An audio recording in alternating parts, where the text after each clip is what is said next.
vous devez sûrement vous poser la question qui je suis et comment je suis arrivé là où je suis aujourd'hui. Je vais enregistrer une histoire longue de mon passé.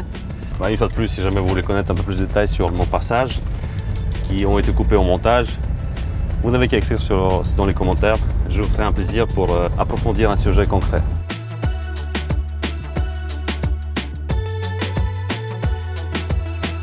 Alors, je m'appelle Stas Birg, ça c'est mon prénom et mon nom de famille. Je suis né en 1980 dans une petite ville en URSS qui s'appelle le Biробidjan. C'est une petite ville très loin, qui se trouve très loin. Je suis né pendant le communisme.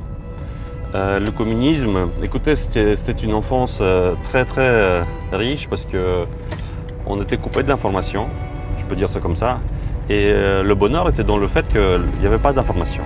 On ne connaissait pas qu'il y avait un monde meilleur. On ne connaissait pas qu'il y avait une grande criminalité. On ne connaissait pas les problèmes de pédophilie qui existent bel et bien partout dans le monde et aussi pendant l'époque communiste. Et donc on avait une enfance très gaie, très joyeuse parce qu'on sortait le matin, le week-end on sortait le matin dehors à 8 h du matin et on rentrait pour manger et puis on rentrait pour dormir. C'était presque ça. Les souvenirs que j'ai de cette période, c'est que tout était gratuit, presque tout était gratuit. On ne payait pas pour l'électricité, on ne payait pas pour l'eau chaude, on ne payait pas pour le chauffage.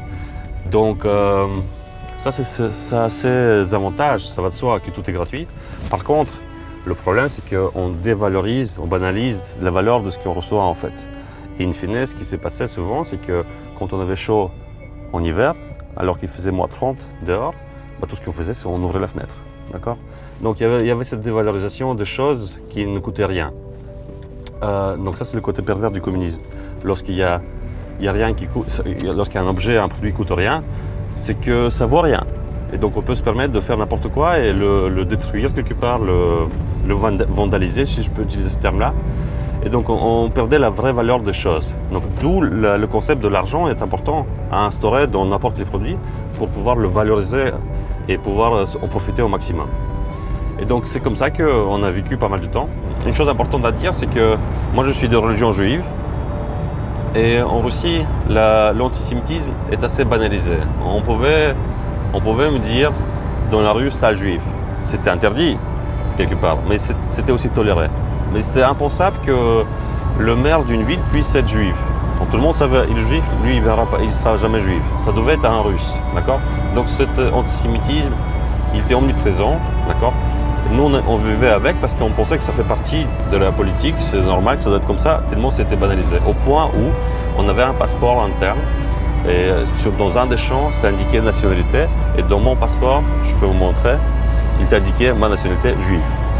Donc les Russes, même jusqu'à aujourd'hui, beaucoup de Russes considèrent que le judaïsme c'est une nationalité et pas une religion. Et donc avec ces convictions, avec le fait que le système politique qui n'était pas super bien huilé, avec le problème d'antisémitisme, qu'on a pris la décision de venir s'installer en Belgique. En 1995, je suis arrivé en Belgique. Il faut s'imaginer qu'on arrive en Belgique, on n'a pas un seul mot de français, on n'a pas un seul mot de néerlandais ni d'anglais. C'est clair que c'était un choc non seulement culturel, parce que la culture est fort différente, mais c'est également un choc émotionnel. Personne ne t'explique quoi que ce soit à cause de barrière de la langue. Ça m'a poussé à apprendre le français le plus rapidement possible pour devenir encore plus fort. Mais c'est une période assez difficile. Je me rappelle que j'étais souvent triste, dégoûté par cette injustice quelque part, que ça arrive comme ça. Mais je suis quelqu'un de rationnel et je me dis, je ne culpabilisais jamais personne. Je voulais juste que je puisse commencer à m'en sortir et me sentir chez soi. Tout ça a fait que ça m'a poussé de développer mes compétences techniques. J'ai eu pas mal de cours de maths, de physique en plus à l'école secondaire. Et finalement, donc, je suis allé faire des études techniques à l'école polytechnique à l'ULB. Voilà, arrivé à la fin du cursus d'ingénieur civil, je savais que à l'époque, je ne comprenais pas ce que je voulais faire à ce moment-là. Donc ça, c'est aussi une chose importante. Je trouve que chacun doit faire une autre activité en parallèle de ses études. Donc à l'heure d'aujourd'hui, j'ai 40 ans. Ce que je me dis, c'est que je regrette ne pas avoir commencé une carrière entrepreneuriale plus tôt. Quand je dis plus tôt, ce n'est pas à 30 ans, Ce n'est pas à 25 ans, ce n'est pas à 20 ans. Je dis que la carrière doit commencer quand tu as 15 ans, à l'adolescence. Tu sais écrire à l'adolescence, tu sais parler, tu sais envoyer des emails, tu peux défendre ton point de vue. Tu as tout pour faire, pour réussir une idée. Ça peut être une idée n'importe laquelle. Tu peux vendre du jus de tomate dans la rue. Tu peux aller marchander et vendre des calculettes dans les commerces. Tu peux demander un stage à tes parents pour le réussir, enfin faire un stage dans leur boîte et voir un petit peu ce qui ne va pas ou ce qui va bien et s'inspirer un petit peu. Tu dois commencer tôt. Je ne veux pas dire par là qu'il faut abandonner les études, non, tu dois le faire en parallèle. Tout ça peut forger votre personnalité entrepreneuriale. Si vous commencez à 15 ans, à 25 ans, donc 10 ans plus tard, c'est un peu mon expérience à l'heure actuelle, 10 ans. Vous êtes déjà bien forgé pour démarrer un business de 25 à 25 ans qui est bien solide. Pourquoi? Parce que 10 ans plus tard, vous pouvez avoir un résultat impeccable. À 35 ans, je pense que vous pouvez facilement atteindre des millions en chiffre d'affaires si vous démarrez tôt. Donc ne perdez pas votre temps, démarrez au plus vite. Parce que de toute façon, on n'est jamais sûr de rien. Et en sortant de l'UNIF, j'étais sûr de rien. Je ne savais pas si je voulais faire... je voulais travailler dans un bureau d'ingénieur. Je ne sais pas si je voulais devenir musicien, acteur de cinéma, je ne sais pas. Donc, si vous pensez que quand vous êtes plus âgé, vous allez le savoir, grosse erreur, grosse erreur. Il est impensable que vous allez le savoir sans l'avoir essayé. C'est pour ça, une fois de plus, il faut commencer tôt à s'expérimenter, à se lancer dans des aventures parce que ça va, une fois de plus, vous orienter, vous permettre de comprendre ce que vous aimez bien et ce que vous n'aimez pas bien. Et donc moi, à 24 ans, quand je suis sorti, qu'est-ce que je voulais faire? Rien du tout. Et j'avais une opportunité à ce moment-là de continuer un cursus dans un domaine complètement différent, donc l'économie et les finances à l'étranger. Donc j'avais tout frais payé, j'allais être logé gratuitement sur place, j'allais faire la fête, j'allais étudier des matières qui m'attiraient à ce moment-là parce que je voulais compléter ma formation technique par quelque chose de plus économique. Donc ça correspondait vraiment super bien et je suis parti à cette aventure-là. De retour en Belgique, j'étais bien formé, j'avais un super CV pour trouver un emploi. J'étais bien formé par les écoles pour rentrer dans une boîte prestigieuse et avoir un chouette boulot avec un chouette salaire. Mais à ma plus grande surprise, par rapport à toutes les lettres de candidature que j'ai envoyées, j'ai eu que des refus. Parfois, je me rappelle d'un cas de figure assez spécial où la demande, le job description qui était posté sur le site correspondait pile poil à mon profil. J'ai attendu pendant très longtemps et j'ai reçu également une réponse négative. C'est très décourageant de recevoir des réponses négatives. C'est très décourageant de rester après la formation, après vos études, rester à la maison et attendre que quelqu'un vous réponde positivement. C'est très décourageant, c'est très triste de recevoir des réponses et rester sans avenir quelconque, ni privé ni professionnel. Et attendre quoi? Vous ne savez pas. C'est là que j'ai commencé à avoir quelques soucis de santé, entre autres. C'était une période très difficile dans mon expérience, dans ma vie. Et je n'ai pas de très bons souvenirs par rapport à ça. C'est par la suite que je comprendrai pourquoi je n'avais pas trouvé de travail, parce que n'importe quel employeur, il préfère engager quelqu'un qu'il connaît par le biais de quelqu'un, qu'il connaît par le biais de quelqu'un. Parce que chaque temps qu'il passe, il n'a pas envie de dépenser ce temps-là pour rien. Il préfère investir dans une connaissance, dans une recommandation, afin de maximiser ses chances que la personne puisse s'accrocher au travail, s'investir au maximum et être le meilleur candidat. Donc il est certain que lorsqu'un employeur reçoit 1000 candidatures par mois, déjà tout ce qu'il va faire, c'est sélectionner les meilleurs. C'est qui les meilleurs? C'est par piston. C'est celui qui a été recommandé par quelqu'un. Et tous les autres, il va simplement refuser. Je comprends, à l'heure actuelle, je comprends la politique de ces employeurs-là. Par contre, ce qui se passe, c'est qu'ils passent à côté de pas mal de candidats qui ont du talent, qui peuvent apporter de la vraie valeur ajoutée à la société, une nouvelle réflexion. Et c'est quelque chose que l'employeur passe à côté. Donc c'est vraiment des choses à améliorer. À l'heure actuelle, dans ma société, j'essaie d'interviewer tous ceux qui ont envoyé une lettre de candidature dans la société. Je fais un registre de tous les candidats et par la suite, je choisis celui qui m'a plu le plus. Mais j'essaie de juger chaque candidat d'une manière neutre, autonome et voir un petit peu les valeurs ajoutées que cette personne-là peut rajouter, quelles que soient ses origines, son historique de formation, ses traditions, etc. Comment in fine j'ai trouvé mon premier emploi? Eh bien, écoutez bien, j'ai gardé un très bon contact avec un de mes professeurs de l'UNIF. Et il m'a dit, tiens, bah, justement, dans la boîte dans laquelle je travaille, on cherche un business analyst. C'est par la suite que j'ai découvert que en fait, cette personne avec qui je maintiens toujours une très très bonne relation était directeur financier de la société. Et j'ai commencé à... Donc j'ai postulé comme il m'a suggéré dans la société, mais j'ai envie de dire que mon chemin a été tout tracé, puisque c'est le directeur financier qui, quelque part, en amont, a déjà approuvé ma candidature. Et je reste très reconnaissant à cet ami, qui est toujours mon ami aujourd'hui, ce professeur, qui m'a ouvert la première porte dans le monde professionnel. C'est comme ça que j'étais engagé dans la société en tant que business analyst. Voilà, a démarré l'activité professionnelle de Stas Birk dans une boîte américaine énorme, dans un département financier. C'était une boîte de 10 000 personnes qui travaillaient dedans. La suite, attendez, il y a un téléphone qui sonne. Je veux dire que je suis occupé avec ma chaîne. Je vais lui rappeler, c'est Manu. Pendant ces 4 ans, une chose importante, c'est que j'ai beaucoup voyagé, entre autres, dans un but professionnel. J'étais aux États-Unis plusieurs fois. J'ai pu travailler en Russie pendant 6 mois en tant que contrôleur financier. J'ai pu travailler en Allemagne pendant 1 an en tant que contrôleur financier d'un centre de distribution allemand. Et j'ai pu vraiment avoir contact avec les Américains, avec les Espagnols, les Chinois, les Belges, les Français, les Russes, les Allemands, tout le monde. On peut marcher un petit peu? J'ai énormément tout adoré. Et le plus important que je trouvais, vers la fin des 4 années de travail que j'ai presté dans cette société, qu'il y avait déjà des petites, c'est pas des tensions, c'est simplement des discordances avec les chefs. C'est-à-dire que c'est une question de, quand vous essayez de vous mettez à 120% dans votre travail, vous faites au mieux que vous pouvez, mais peut-être que vous n'étiez pas formé pour tout ce que vous deviez faire. Vous travaillez jusqu'à tard, jusqu'à 9 h du soir. Vous commencez très tôt.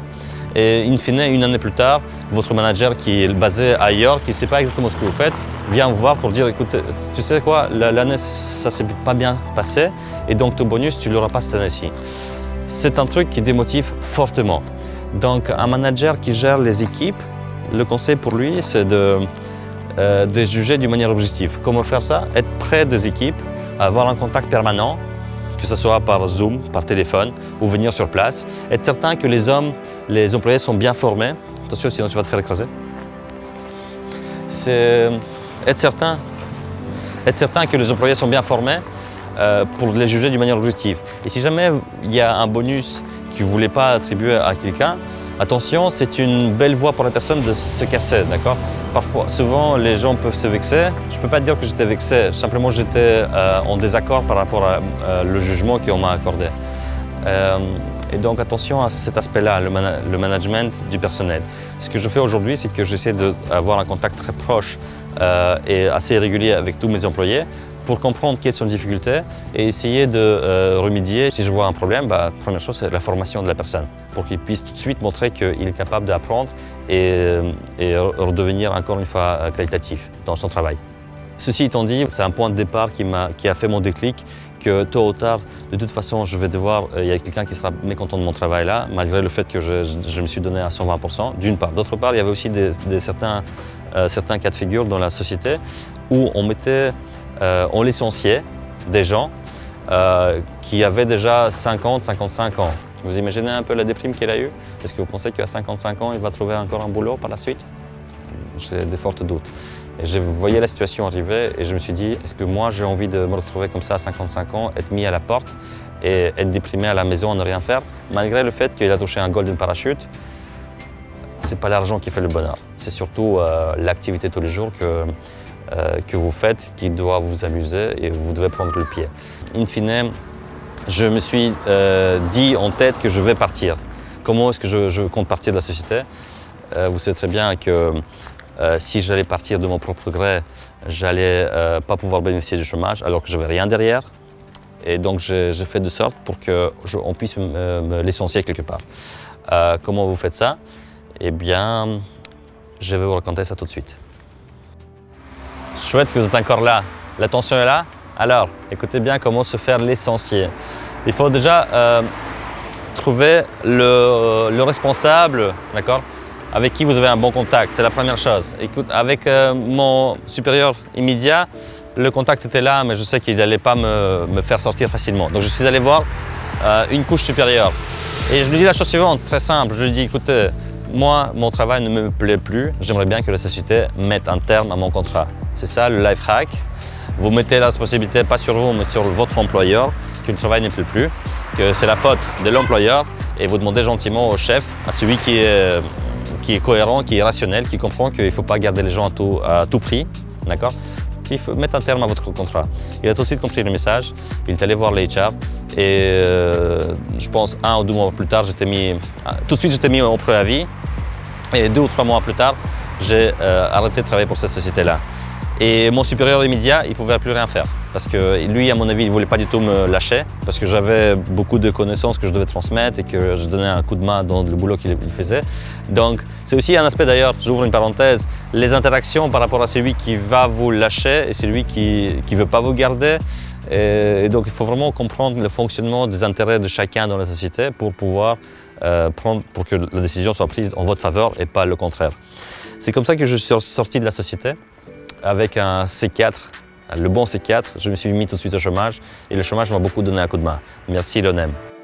En parallèle de ça, j'avais acheté aussi un appartement en 2007 que j'ai acheté à un très bon prix dans une très bonne commune à Bruxelles et qui était en très mauvais état. Je me suis dit tiens, facile, je vais le rénover en 2 minutes. Et j'ai commencé à faire la procédure standard, à savoir, j'ai commencé à faire des coups de fil à des entrepreneurs généraux pour qu'ils puissent venir faire des devis. J'ai commencé à faire le bouche à oreille autour de moi pour comprendre qui connaît un bon entrepreneur. Et j'ai eu 2 cas de figure simplement. Le premier cas de figure, quand l'entrepreneur me dit oui, tout à fait, on va vous contacter pour prendre un rendez-vous pour venir sur place, d'accord, qui venait jamais, ou qui ne me contactait pas. Et l'autre cas de figure, c'est lorsque l'entrepreneur disait ok, j'arrive, il venait, mais après je recevais un devis ultra cher. 50 000, 70 000, alors que c'était un appartement qui faisait 50 mètres carrés, un tout petit appartement à Bruxelles. Et donc c'était des budgets 50, 60 000. C'est pas du tout ce que j'estimais qu'un chantier de ce type-là pourrait coûter. In fine, j'avais trouvé une société qui m'avait fait un devis plus ou moins cohérent, rationnel, et la personne m'a mis en confiance. Donc la confiance, c'est un aspect très important pour que je puisse démarrer avec qui que ce soit, la confiance. J'avais payé des factures d'acompte, il a démarré le chantier. Il y avait des choses qui étaient bien faites, d'autres qui étaient moins bien faites, et il était conscient de ça. Puis il m'a demandé de payer la facture intermédiaire, chose que je fais également. Et puis vous savez ce qui s'est passé? Suspense, il a disparu. Mais c'est en cogitant, en contactant des gens, des entrepreneurs, discutant avec des fournisseurs que j'ai compris que la problématique qui existait à ce moment-là dans ce monde des entrepreneurs dans la construction. C'est quoi? C'est la communication. C'est le risque que l'entrepreneur prend vis-à-vis du chantier. Un chantier de rénovation présente toujours un risque, toujours un risque. Et alors, ce que je fais suite à toutes ces conclusions que je peux trouver, suite à ces interactions avec des acteurs de ce marché, c'est que je vais trouver un homme polyvalent qui savait faire énormément de choses. Et je lui dis une chose très simple. Écoute, tu travailles sur ce chantier-là, jour par jour, je te le paye. Il faut simplement que le travail avance derrière. Et c'est moi qui étais le fournisseur des matériaux, c'est moi qui allais faire les courses, je lui ai amené ça sur chantier et lui il travaillait. Et vous savez quoi, le chantier était terminé au bout de 1 mois et demi. 1 mois et demi. Ça m'a coûté grosso modo entre 10 et 12 000 euros. Donc on ne parle plus de 50 000 ni 60, ça m'a coûté 10, 12. La différence c'est que c'est moi qui avais pris les risques du chantier et lui il avait une certitude d'être payé derrière et le chantier était terminé.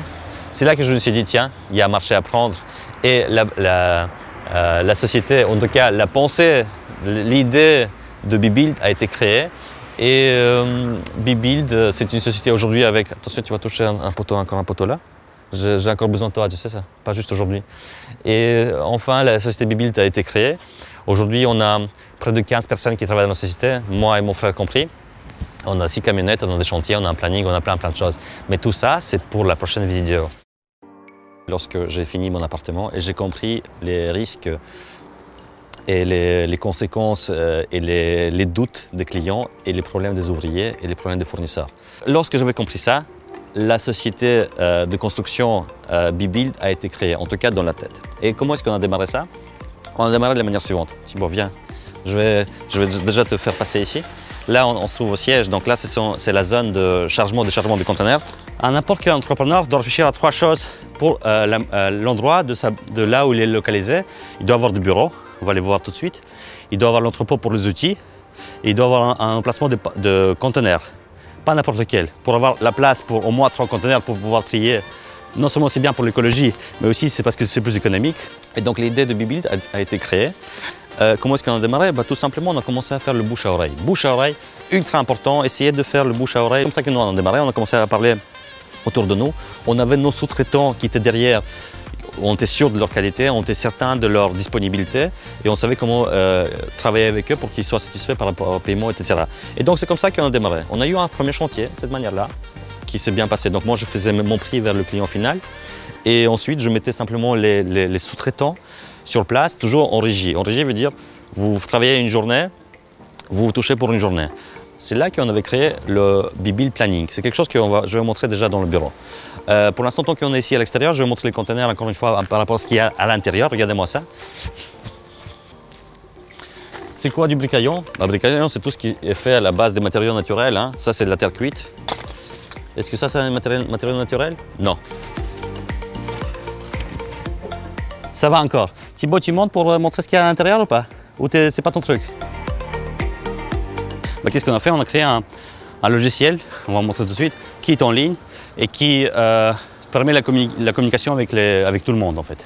Et c'est vraiment un vrai planning. Chaque homme savait où il devait aller avec l'adresse, ce qu'il devait faire avec les photos, etc. Cet outil où on a investi du temps pour le créer, ça a diminué notre tâche de travail parce que tout était planifié à l'avance. Et c'est comme ça qu'on a commencé à démarrer de plus en plus. On pouvait planifier les chantiers à l'avance. Ce que le client aimait avec nous, c'est que lorsque la date était fixée avec le client, l'équipe était là sur place.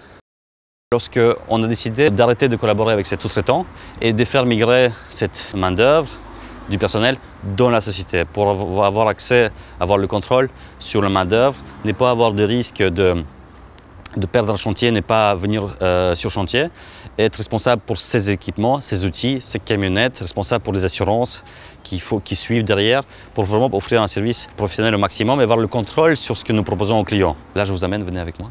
Je vous amène ici, venez, pour la suite. BB Construction. C'est un peu sombre ici. Hein? C'est des bureaux d'une société d'entrepreneurs en construction. Est-ce que c'est bien rangé? Non. Je vous présente Caroline, qui travaille là ici en tant qu'employée administrative. Employée administrative, je pense que c'est assez diminutif parce que Caroline, chez nous, elle fait tout. Qu'est-ce qu'il ne fait pas? Non, je ne sais pas, elle fait vraiment tout. Voilà, le planning, c'est quelque chose qui a été créé déjà depuis, je ne sais pas, plus de 10 ans. C'est un logiciel auquel on accède en ligne. Chaque homme, il peut accéder à ce planning-là. Et chaque homme, il sait ce qu'il fait n'importe quel jour. Caroline, tu peux nous parler un petit peu de ce que tu fais ici au bureau? Et voilà, on commence par ça. Je m'occupe de la comptabilité, de la mine générale. Donc ça va être la répartition des horaires ou la réservation d'un rendez-vous, les appels téléphoniques, les rappels de factures. Voilà, c'est très diversifié. Et de la comptabilité, bien sûr. Donc quand on a su que Caroline était infographiste, on lui a demandé de préparer une petite plaquette de présentation. Life hack de fou pour tout le monde. Il vaut mieux avoir un support papier dans les mains quand vous êtes devant un client pour lui filer ça. Ça fait toujours plus de valeur, plus de poids par rapport à vos paroles que vous lui donnez. Parce que si jamais demain il doit choisir entre vous et quelqu'un d'autre, il y aura la plaquette devant ses yeux et il y aura juste les paroles qu'il a déjà oubliées à moitié. Il va se dire, tiens, elle est quand même bien faite. Même si le prix est 20% plus cher, on va partir vers cela parce qu'ils sont sérieux. Une dernière remarque pour la route, si vous ne voyez pas des ouvriers de BB Construction à l'heure actuelle ici au bureau, c'est normal parce qu'il n'est que midi quart. Et où sont les ouvriers? D'après le planning, ils sont tous sur chantier. Et voilà, sur ce, je vous souhaite d'accrocher à la chaîne. Vous devez vous abonner si vous voulez suivre. C'est super important pour nous, abonnez-vous, appuyez sur la cloche, mettez des commentaires, mettez des likes. C'est important pour nous de comprendre un peu si ça vous plaît. On peut faire certaines améliorations. J'ai des doutes là-dessus, mais on ne sait jamais. Mettez ça dans les commentaires, on va tous les lire et on va les appliquer certainement.